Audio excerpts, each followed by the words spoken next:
The Victorian house stood on a hill, overlooking the town, a grand old place with gables and a wraparound porch. We, the Harper family, were ecstatic, our hearts brimming with hope. This wasn't just a house, it was a dream come true. The air seemed different here, cleaner, crisper. We spent the first few days unpacking, exploring every nook and cranny. The house, despite its age, was well maintained.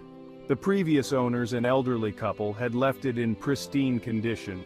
The children, twins Max and Lily, were particularly taken with the attic. It was a cavernous space filled with forgotten treasures, old furniture, dusty trunks, and boxes piled high. Days turned into weeks, and the initial euphoria of moving into our dream home began to fade. Strange things started happening, small, easily dismissed occurrences that, in retrospect, should have sent us running. Footsteps echoed in the hallway at night, heavy and deliberate, even though we were alone. Doors creaked open on their own, as if pushed by an unseen hand. One evening while reading in the living room, I heard Lily crying softly from her room upstairs.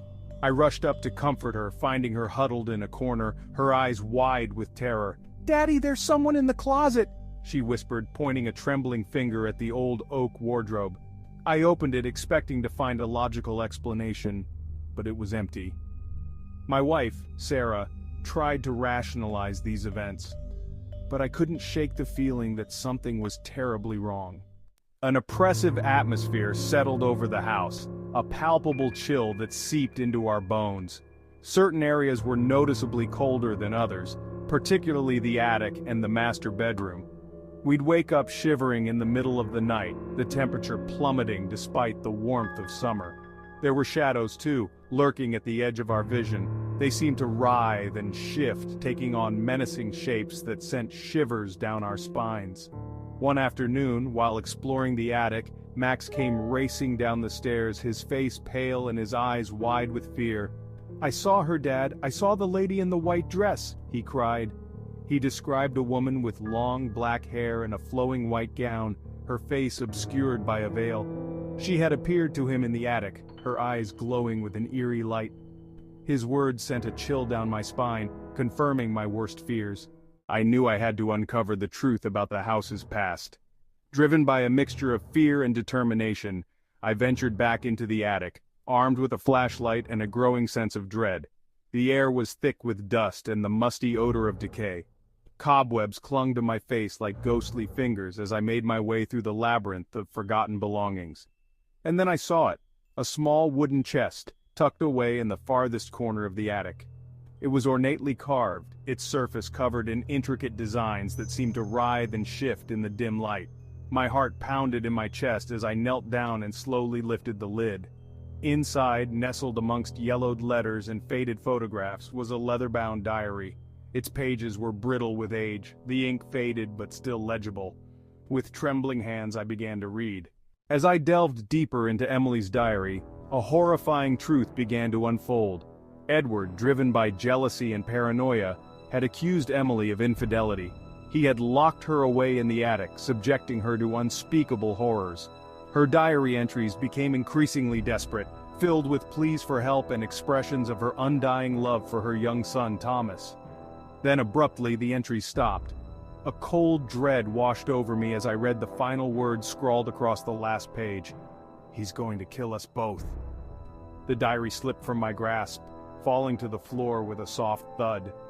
My blood ran cold as I realized the full extent of the horror that had transpired within these walls. Edward, in a fit of jealous rage, had murdered his wife and child, burying their bodies somewhere on the property. And then I heard it, a soft, mournful sigh coming from the corner of the attic. The discovery of Emily's diary and the ghostly apparition in the attic sent a wave of terror crashing over me. I stumbled out of the attic, my mind reeling from the horrors I had unearthed. The house, once a symbol of hope and new beginnings, now felt like a prison, its walls closing in on us. The paranormal activity, fueled by the restless spirits of Emily and Thomas, escalated to a fever pitch. Objects flew across the room with terrifying force, shattering against the walls. Blood-curdling screams echoed through the house at all hours of the night. The temperature plummeted to bone-chilling lows, even as the furnace blasted hot air. We were under constant assault, our nerves frayed to the breaking point. Then one night, the terror reached its peak.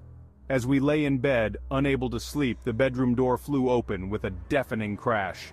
A cold wind whipped through the room, sending shivers down our spines. The temperature plummeted, and the air grew heavy with the stench of decay. And then, bathed in an eerie, phosphorescent light, we saw them, Emily and Thomas, their eyes burning with a cold, malevolent fire. Emily's ghostly form floated towards us, her white dress billowing around her like a shroud. Her face, once beautiful, was now twisted in a mask of rage and despair. "You will suffer as I have suffered," she shrieked, her voice a chilling whisper that seemed to claw at our sanity. "Run!" I screamed, my voice hoarse with fear. We fumbled through the darkness, our hands outstretched, bumping into walls and tripping over unseen objects.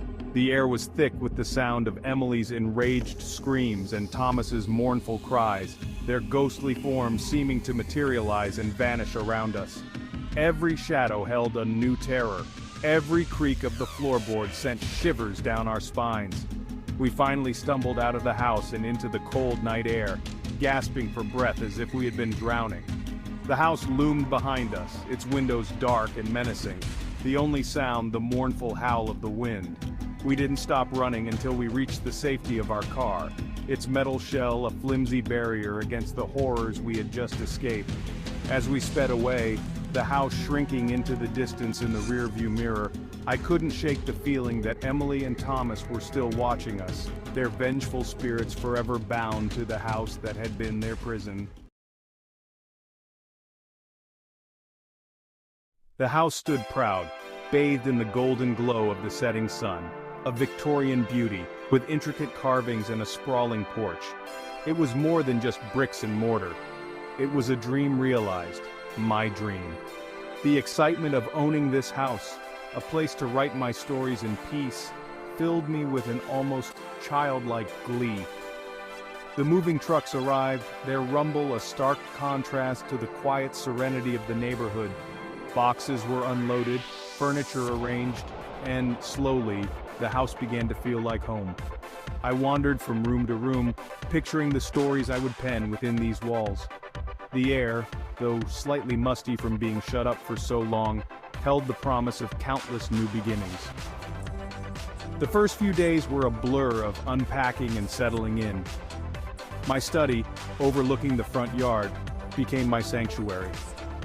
The house, with its history etched into its very foundation, felt alive, pulsating with untold stories. One evening, as dusk painted the sky in hues of purple and orange, I noticed it. The first whisper of unease. A door, left securely closed, stood ajar. It was the guest room, a space untouched since I moved in. I dismissed it as a trick of the fading light, my imagination playing games in the stillness of the house. Sleep, however, was elusive that night. Every creak of the floorboards, every rustle of leaves against the window pane, sent shivers down my spine. The silence of the house, once comforting, now felt heavy, laden with unseen eyes watching my every move. The next morning I found another door open, the one leading to the attic. I distinctly remember locking it the previous day, the rusty bolt protesting with a loud clang. I tried to rationalize it, to find a logical explanation, but deep down, a seed of unease had been sown. The house, once a sanctuary, now felt like a prison, its silence no longer comforting but oppressive. Days turned into weeks, and the strange occurrences continued. Footsteps echoed in the hallway at night, heavy and deliberate, yet when I investigated, I found nothing. Objects moved, seemingly of their own accord. A book misplaced, a chair askew, subtle changes yet enough to keep me on edge. My once peaceful haven had become a source of constant anxiety. One evening, as I sat in my study, a cold draft swept through the room, chilling me to the bone. The distinct feeling of being watched sent shivers down my spine. I turned slowly, my heart pounding in my chest, expecting to see someone, or something, standing in the doorway. But the room was empty. The silence was shattered by a soft sigh, emanating from the darkened corner of the room. Fear, primal and consuming, paralyzed me. Then, as quickly as it began, it was over. The shadows receded, the sigh faded into the silence, leaving me trembling in the cold grip of terror. The room, once bathed in the warm glow of the setting sun, now seemed oppressively dark, every shadow a potential hiding place for the unseen entity that haunted my home. I didn't sleep that night, too terrified to even close my eyes. Every creak of the floorboard, every rustle of leaves against the window pane, sent my pulse racing. The next morning I awoke to an eerie calm. The house was silent, the air still. I tried to convince myself that it was just the stress of the move, the isolation getting to me, but deep down I knew better. Days morphed into an agonizing cycle of fear and anticipation. I avoided certain rooms, particularly the guest room and the attic, their locked doors a constant reminder of the unknown that lurked within. My writing suffered, the words refusing to come, replaced by a constant gnawing fear. One evening, as twilight cast long shadows across the lawn, I decided to confront my fear. Armed with nothing but a flashlight and a surge of desperate courage, I slowly climbed the creaking stairs to the attic. The air grew heavy, thick with the smell of dust and decay. The door creaked open, revealing a cavernous space shrouded in darkness. As my eyes adjusted to the gloom, I noticed something strange. A rocking chair, its back to me, swaying gently as if propelled by an unseen hand. A cold dread washed over me, chilling me to the bone. But something held me rooted to the spot, a morbid curiosity that warred with my terror. I took a hesitant step forward, my flashlight beam cutting through the darkness, illuminating cobwebs and forgotten treasures covered in a thick layer of dust. The rocking chair continued its rhythmic sway, each creak of its wooden frame sending shivers down my spine. As I drew closer, the shadows seemed to deepen, coalescing around the chair, taking on a vaguely humanoid form. My breath came in short, shallow gasps. My hand trembled so violently that the flashlight beam danced wildly across the attic. And then, slowly, agonizingly slowly, the figure in the chair began to turn. My blood ran cold, my legs felt like lead, my voice caught in my throat, unable to utter a sound. The flashlight slipped from my grasp, clattering to the floor with a loud thump, plunging the attic into impenetrable darkness. A long, drawn-out groan echoed through the attic, seeming to come from everywhere and nowhere at once. It was a sound filled with an ages-old sorrow, a bone-chilling lament that sent shivers down my spine and burrowed deep into my soul. I stumbled back, my hands outstretched, searching for the safety of the doorway, then silence. A suffocating, deafening silence that pressed down on me, amplifying the frantic beating of my own heart. I threw open the door and stumbled out into the hallway, my breath coming in ragged gasps. Slamming the door shut behind me, I fumbled for the lock, my hands shaking so badly that I could barely fit the key into the keyhole. Finally, with a resounding click, the door was secure, separating me from the nightmare that lurked within the attic. I fled down the stairs, my feet pounding against the wooden steps, the sound of my own terror echoing in my ears. I never went back into the attic. The rocking chair remained there, a silent sentinel in the dusty gloom, a constant reminder of the terror I had witnessed. The unseen guest, however, did not reveal itself again. The footsteps ceased, the objects remained undisturbed. The house settled back into an uneasy silence, but the fear remained, a constant companion lurking in the shadows of my mind. The house stood on a hill, bathed in the golden glow of the setting sun. For John, Mary, and their 2 children, it was a dream come true. The house was perfect, spacious, full of character, and available at an unbelievably low price. John attributed their good fortune to a slow housing market.